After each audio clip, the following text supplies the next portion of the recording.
क्यों करा जाता है पूर्णिमा का व्रत? पूर्णिमा का व्रत करने का कारण क्या है बताइए? आप इतने सालों से कर रही हो, कई माताएं कर रही होंगी पूर्णिमा का व्रत। एक समय फलाहार करती हैं, एक समय भोजन करती हैं।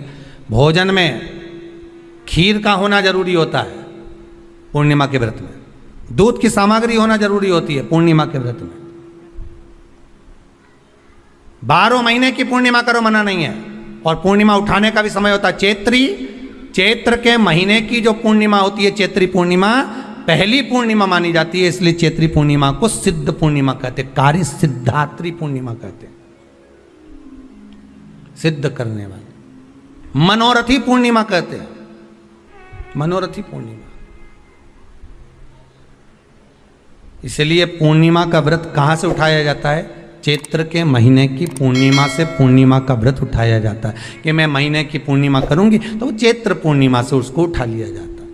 पर उसका एक नियम रहता है, आप फलाहार करें अपनी जगह पर है, पर एक समय भोजन कर रहे हैं वो अपनी जगह पर। भोजन के साथ में मीठे के साथ थोड़ा दूध की सामग्री होना जरूरी होती है।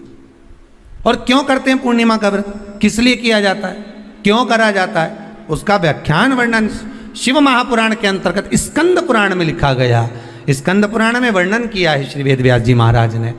कहा ये पूर्णिमा का व्रत इसलिए किया जाता है कि व्यक्ति का जब मन गलत भ्रम में जाने लगता है, मन जब गलत जगह पर जाने लगता है, तो ये मन को गलत जगह पर ले जाने वाला कौन होता है? तो कहा ये चंद्र होता है। व्यक्ति की राशि के अंतर्गत, व्यक्ति की पत्रिका के अंतर्गत, व्यक्ति की ग्रह दशा के अंतर्गत जब चंद्र बेकार चलता है तो व्यक्ति अच्छा करते करते भी बेकार करने लग जाता है।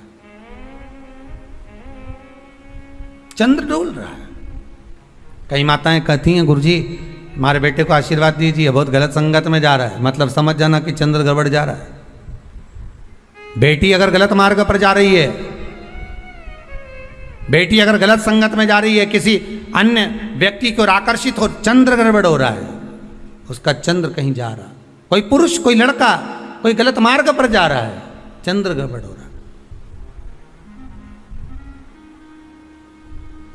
घर में जो क्लेश उत्पन्न होता है, घर में जो विवाद उत्पन्न होता है, उस विवाद को रोकने के लिए केवल चंद्र की ही, इसलिए तो पूर्णिमा घर की नारियां हमारे यहाँ हिंदू धर्म में यहाँ तक स्कंद पुराण में कह दिया कि प्रत्येक पूर्ण आप लोग का कभी आप लोगों ने सत्यनारायण जी की कथा करवाई है? जितने लोग आस्था चैनल पर कथा सुन रहे हैं, जितने लोग फेसबुक यूट्यूब पर कथा सुन रहे हैं, यूट्यूब पर कथा का श्रवण कर रहे हैं, उनने कभी सत्यनारायण की कथा करवाई होगी। तो उसमें लिखा है हर कार्तिक, हर पूर्णिमा को, हर संक्रांति को ब्राह्मण सत्यनारायण भगवान की कथा या राजा या वैश्य कथा को कराता था या बढ़िया कथा कराता। सुनी कि नहीं सुनी ये बात?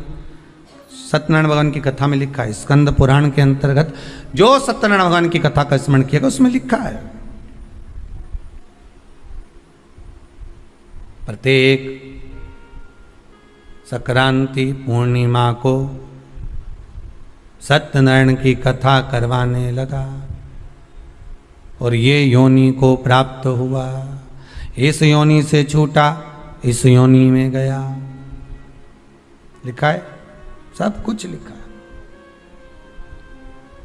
अब उत्ते से समझ जाओ कि पूर्णिमा को सत्यनारायण की कथा करने का बोला है।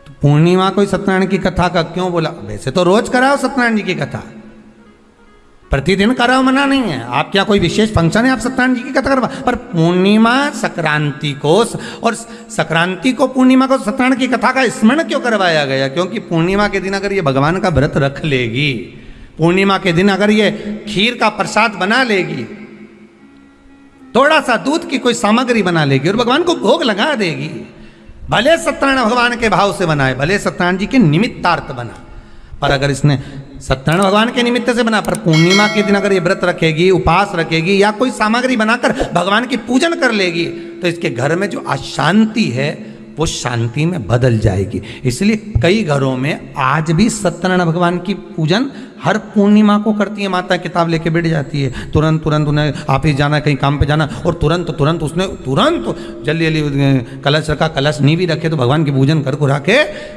ब्राह्मण देवता को बुला लेगी, ब्राह्मण नहीं आएंगे तो खुद कर लेगी, पर करती जरूर है। इतना सा आटा सेक लेगी, पंजेरी बनाई, सीरा बनाई, मिठाई रख दो, कुछ भी करेगी पर सत्यनारायण की कथा कर लेगी। उसका मन लग गया उसमें, मतलब पूर्णिमा को करना है। उसको करने से क्या होता है? शांति रहती है। महापुराण की कथा कहती है, महाराज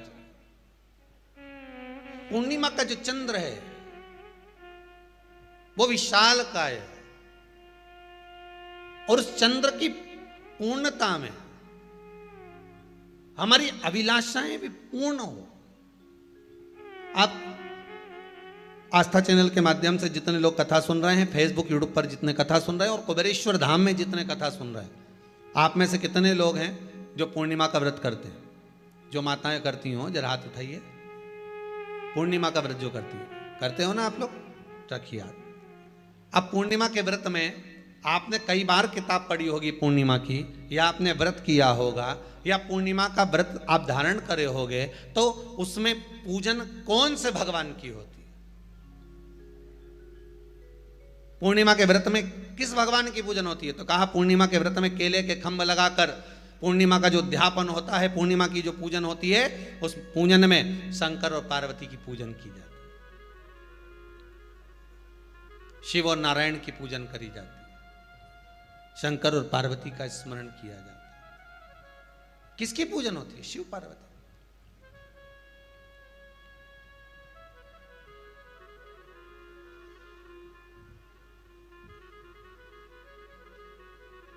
क्यों शंकर और पार्वती का पूजन क्यों करा जाता है पूर्णिमा के व्रत में? क्योंकि शिव और माता पार्वती ही केवल एक ऐसे हैं जिन्होंने अपूर्ण लक्ष्मी को भी पूर्ण बना दिया था। किसको पूर्ण बनाया है? लक्ष्मी। शरद पूर्णिमा के दिन अगर आप शंकर भगवान को एक लोटा पानी अगर शिव को समर्पित कर रहे हो, श्वेत पुष्प को रख कर शंकर जी के ऊपर सफेद फूल को चढ़ाकर अगर एक लोटा जल भी, एक पात्र जल भी शंकर को समर्पित कर रहे हो, तो ये लक्ष्मी के लिए ही तो कर रहे हो। और कौन सी लक्ष्मी? पूर्ण लक्ष्मी। पूर्ण लक्ष्मी। आपको पहले भी कथा में कहा, एक बार भगवान विष्णु के सामने लक्ष्मी मैया ने बहुत तेज में कह दिया था, नारायण, दुनिया के लोग आपका नाम जपते हैं, दुनिया के लोग नारायण नारायण कहते हैं, दुनिया के लोग आपका भजन करते हैं, पर सत्य मायने में कहूं ना तो मेरे बिना दुनिया के लोगों की नहीं चल सकती, मेरे बिना दुनिया नहीं चल सकती, संसार मेरे बिना नहीं चल सकता। भगवान विष्णु ने कहा ये तो गलत है लक्ष्मी आपका कहना।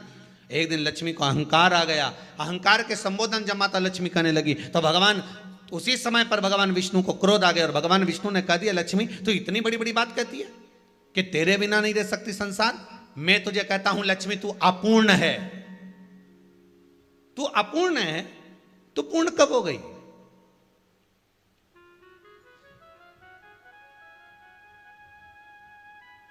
तेरी पूर्णता कहां हो गई? लक्ष्मी की आंख से आंसू बहने लगे। आज आपने मुझे अपूर्ण कहा है, आपको मालूम है आप मुझे अपूर्ण कह रहे हो? आपको ये ज्ञात हो रहा है आप मुझे अपूर्ण कह रहे हो? भगवान कहते हैं हाँ लक्ष्मी, मैंने तुझे अपूर्ण कहा है। अपूर्णता का मतलब आप जानते हो ना? भगवान कहते हैं लक्ष्मी मैं सब जानता हूं। लक्ष्मी रोती हुई माता सरस्वती के पास पहुंच गई। सरस्वती ने पूछा क्या बात है लक्ष्मी, क्यों रो रही हो? लक्ष्मी जी ने कहा क्या बताऊं सखी, मेरे पति ने आज मुझे अपूर्ण कह दिया है। तो क्यों रो रही है तू? अपूर्ण अगर कह दिया, पति ने ही तो कहा है ना, तो क्यों रोना? चल मेरे साथ में। और सरस्वती मैया माता लक्ष्मी को लेकर सीधे पहुंच गई माता पार्वती के यहाँ। माता पार्वती के यहाँ जब पहुंची है, माता पार्वती जी ने लक्ष्मी जी को देखा और सरस्वती को देखा तो पूछा कि बात क्या है, क्या हो गया ऐसा, क्या हुआ, क्या है ऐसा जो तुम दोनों आज मेरे पास में आई? क्या हुआ?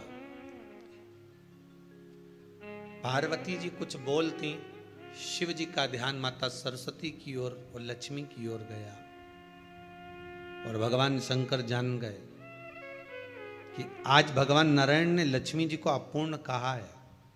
अब देखें माता पार्वती क्या कर सकती है, इसको पूर्ण बनाने के लिए करेगी क्या? क्या हुआ? माता सरस्वती जी बोली लक्ष्मी को अपूर्ण कर दिया। अपूर्ण कर दिया? हाँ, तो क्या सोचना उसके लिए, इसको मैं अभी पूर्ण बना देती हूं।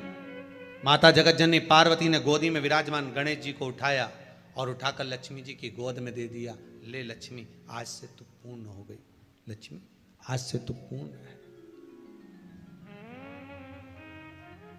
गोदी में जब तक संतान नहीं है तो नारी को लोग अपूर्ण समझते हैं, पर माता पार्वती जी ने संपूर्ण ब्रह्मांड में एक सिद्धता प्रदान कर दी कि अपने गोदी के लाल को, अपने गोदी के पुत्र को माता ने लक्ष्मी की गोद में देकर लक्ष्मी को पूर्ण बना दिया। वो दिन कौन सा था? यही शरद पूर्णिमा का दिन था। कौन सा दिन? आवाज पकड़ लो। यही शरद पूर्णिमा का दिन था। शरद पूर्णिमा का दिन लक्ष्मी को पूर्ण करने का दिन, पूर्ण करने का। केवल अमृत ही नहीं बरसता, शरद पूर्णिमा के दिन लक्ष्मी भी बरसती है। लक्ष्मी, पूर्णिमा के कितने व्रत होते हैं? बोलते जाओ, जरा जल्दी जल्दी बोलो। पूर्णिमा के नारियों को, स्त्रियों को अखंड सौभाग्य के लिए, जो नारी वैधव्य नहीं होना चाहती है उस नारी को पूर्णिमा के कितने व्रत करना चाहिए? जिस नारी के यहाँ संतान नहीं हो, शंकर जी के मंदिर में कौन कौन गया दर्शन करने के लिए? कभी तो गए होगे, एक लोटा जल चढ़ाने के लिए जाते हो। रखो, हो सकता है आपके शंकर जी के मंदिर में नंदी है, शिव जी हैं, पार्वती जी है, गणेश जी हैं, कार्तिकेय जी हैं, सब कुछ है। हो सकता है आपके शंकर जी के मंदिर में कछुआ नहीं हो, पर आप लोगों ने कहीं कहीं पुराने पुराने मंदिर अगर गए हो, जैसे त्र्यंबकेश्वर गए हो महाराज जी, त्र्यंबकेश्वर, घृष्णेश्वर, भीमा शंकर, आदि जितने भी शंकर के विशाल पुराने शिवालय हैं, आप वहां जाकर दर्शन करेंगे तो नंदी और नंदी के सम्मुख में कछुआ भगवान की ओर मुंह कर कर बैठा। कौन कौन ने दर्शन किया? हाथ उठाओ जरा। किए आप लोगों ने? शंकर जी की रिश्तेदारी तो नंदी से, फिर ये कछुआ यहां क्या कर रहा है?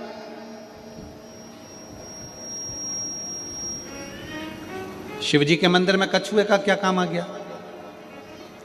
पत्थर का कछुआ बना रहता है, पाषाण का कछुआ बना रहता है, तो कईयों के मन में विचार आता है कि शंकर जी के मंदिर में तो नंदी होना चाहिए। शिव जी के मंदिर में सामने नंदी होता है तो कछुआ भी होता है, शंकर के मंदिर में कछुए का क्या काम है? ये कछुआ क्यों है? शंकर भगवान इस कछुए को अपने पास में क्यों रखे? शिव जी को तो नंदी रखना चाहिए, फिर कछुआ क्यों?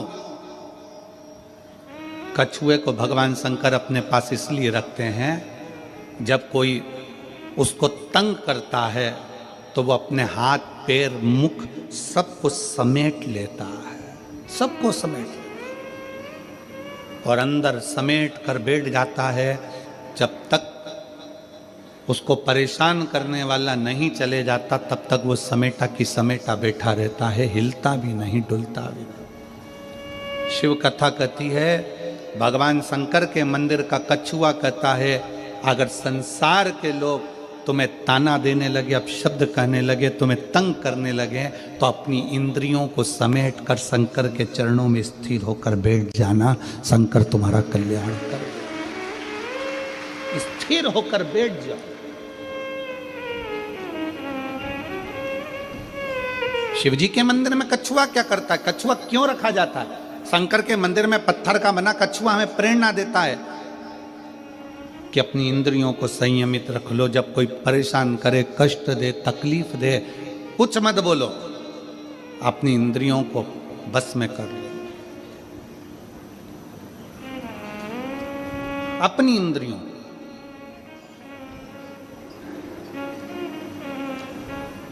और जब वो इंद्रियां आपके बस में हो जाएगी तो फिर आप धीरे से चलना प्रारंभ करना, जैसे कछुआ चलना प्रारंभ करता है और अपने मंजिल तक पहुंच जाता है। कछुआ क्यों शंकर जी रखे हैं? क्योंकि कछुए में एक और श्रेष्ठ बात है।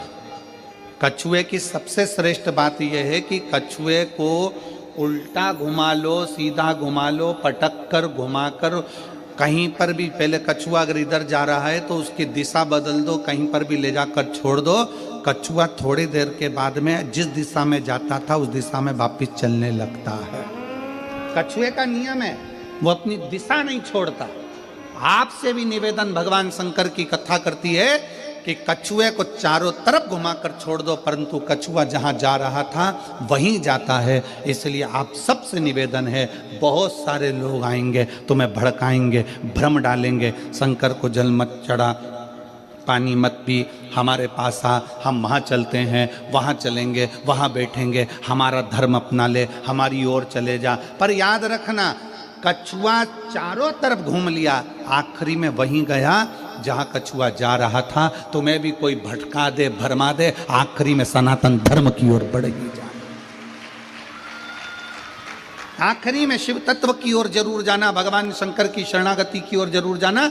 एक लोटा जल चढ़ाने के लिए शंकर के शिवालय में, मंदिर में जरूर पहुंचो, जरूर।